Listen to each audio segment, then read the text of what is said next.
Hi, Elliott fifth graders. My name is Chrisanne Terry, and I am Tenley Terry's mom. And today I am going to be reading for you a book called Amelia and Eleanor Go for a Ride. The author of this book is Pam Munoz Ryan, and the illustrations are done by Mr. Brian Selznick.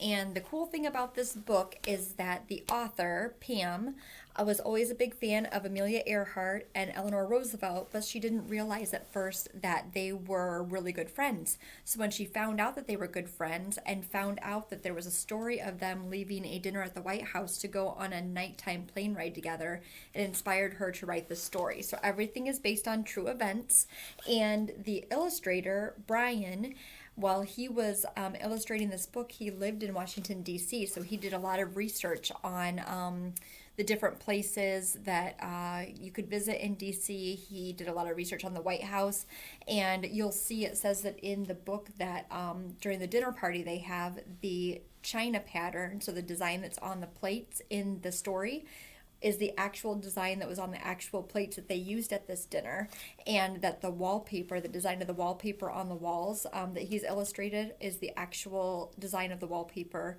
in the White House. So it's pretty cool that everything in here is based on a true story, and a lot of it is true to what was actually there when this happened.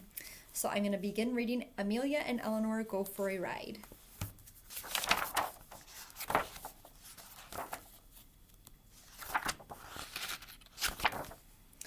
Amelia and Eleanor were birds of a feather. Eleanor was outspoken and determined. So was Amelia.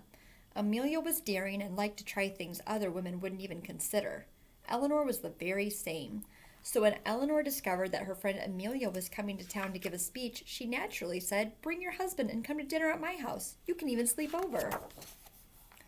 It wasn't unusual for two friends to get together. But Eleanor was Eleanor Roosevelt, the First Lady of the United States, who lived in the White House with her husband, President Franklin Roosevelt. Amelia was Amelia Earhart, the celebrated aviator who had been the first female pilot to fly solo across the Atlantic Ocean. And when two of the most famous and adventurous women in the world got together, something exciting was bound to happen. So you'll see there's Eleanor and there's Amelia.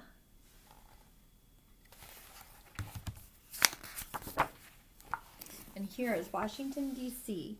So that illustration of the White House, and around there are lots and lots of trees with cherry blossoms. And so when you go to Washington, D.C. in the spring, you see all these beautiful white blossoms on the trees, and those are the cherry blossoms. So they even have a festival about it. It's really a cool thing to see if you can ever go to Washington, D.C. In a guest room at the White House, Amelia and her husband, G.P., dressed for dinner. Amelia pulled on the long white evening gloves that were so different from the ones she sometimes wore while flying. Many people didn't understand why a woman would want to risk her life in a plane, but Amelia had said it more than once. It's for the fun of it. Besides, she loved the feeling of independence she had when she was in the cockpit. She carefully folded a gift for Eleanor, a silk scarf that matched her own. The powder blue with streaks of indigo reminded Amelia of morning sky. There you can see Amelia getting ready for dinner. Meanwhile, Eleanor dressed for dinner too. Her brother, Hall, would be escorting her for this evening because the president had a meeting to attend, but Eleanor was used to that. She pulled on the long white evening gloves that were so different from the ones she sometimes wore while driving. Then she peeked out the window at the brand new car that had just been delivered that afternoon. She couldn't wait to drive it. Many people thought it was too bold and dangerous for a woman to drive a car, especially the First Lady of the United States. But Eleanor always gave the same answer. It's practical, that's all. Besides, she loved the feeling of independence she had when she was behind the wheel.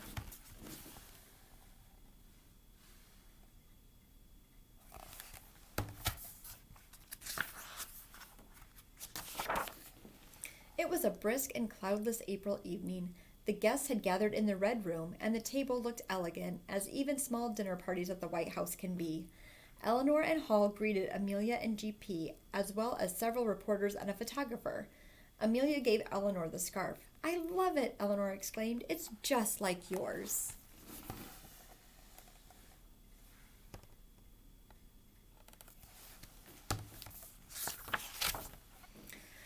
Dinner started with George Washington's crab chowder. "This is delicious," said Amelia. "But if soup at the White House has such a fancy name, what will dessert be called? Perhaps Abraham Lincoln's peach cobbler? Or maybe Thomas Jefferson's custard?" They laughed as everyone took turns guessing. By the time they got to the roast duck, the conversation had turned to flying. "Mrs. Roosevelt just received her student pilot's license," said one of the reporters. Amelia wasn't surprised. She had been the one to encourage Eleanor. She knew her friend could do anything she set her mind to. "I'll teach you myself," offered Amelia. "I accept. Tell us, Amelia, what's it like to fly at night in the dark?"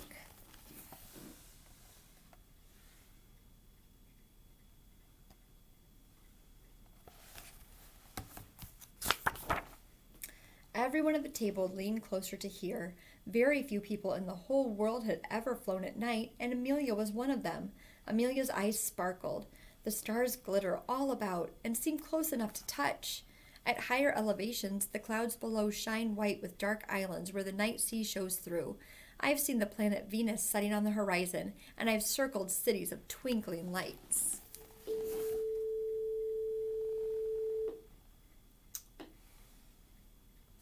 And that was our bell at the high school. You guys will have bells like this in middle school next year, I bet.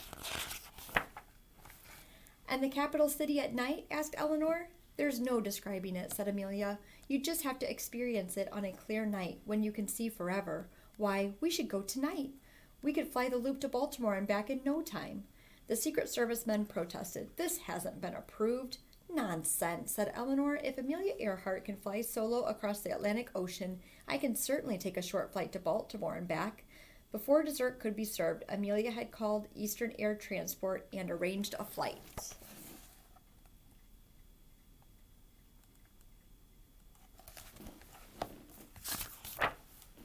Within the hour, Amelia and Eleanor boarded the Curtiss Condor twin-motor airplane.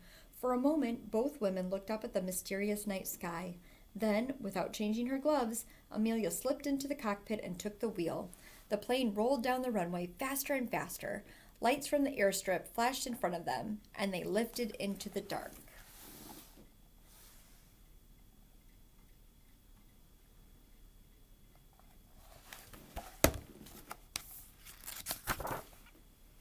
"How amusing is it to see a girl in a white evening dress and high-heeled shoes flying a plane," Eleanor said.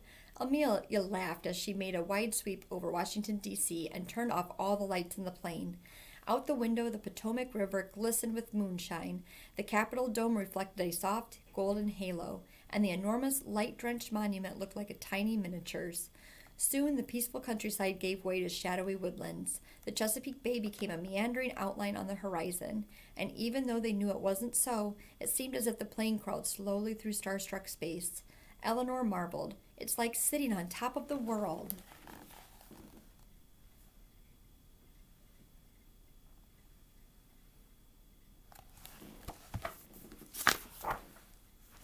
And here's a picture of Washington, D.C. at night. So what they saw from the plane all lit up.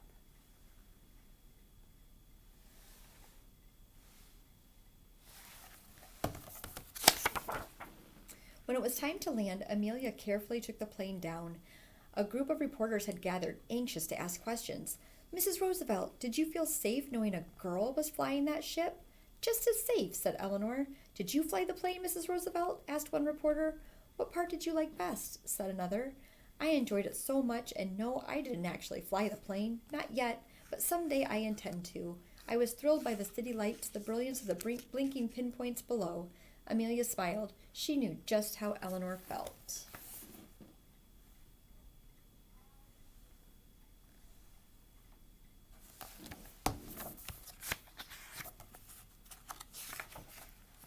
As the Secret Service agents drove them slowly back to the White House, Amelia and Eleanor agreed that there was nothing quite as exciting as flying.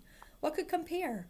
Well, they admitted maybe the closest thing would be driving in a fast car on a straightaway road with a stiff breeze flowing against your face. Arms linked, they walked up the steps of the White House.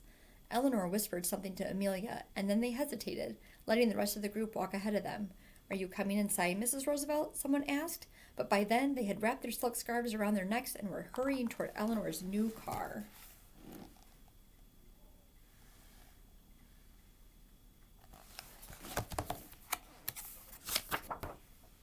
Without changing her gloves, Eleanor quickly slipped into the driver's seat and took her turn at the wheel. With the wind in their hair and the brisk air stinging their cheeks, they flew down the road. And after they had taken a ride about the city streets of Washington, D.C., they finally headed back to the White House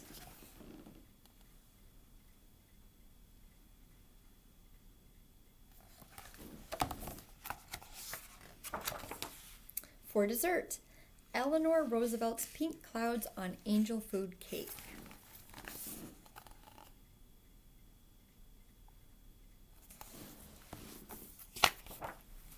And that's the end. Thank you for letting me share your time with you today and for allowing me to read this book to you. I hope you guys enjoy your last month of 5th grade, and good luck at the middle school next year. Bye.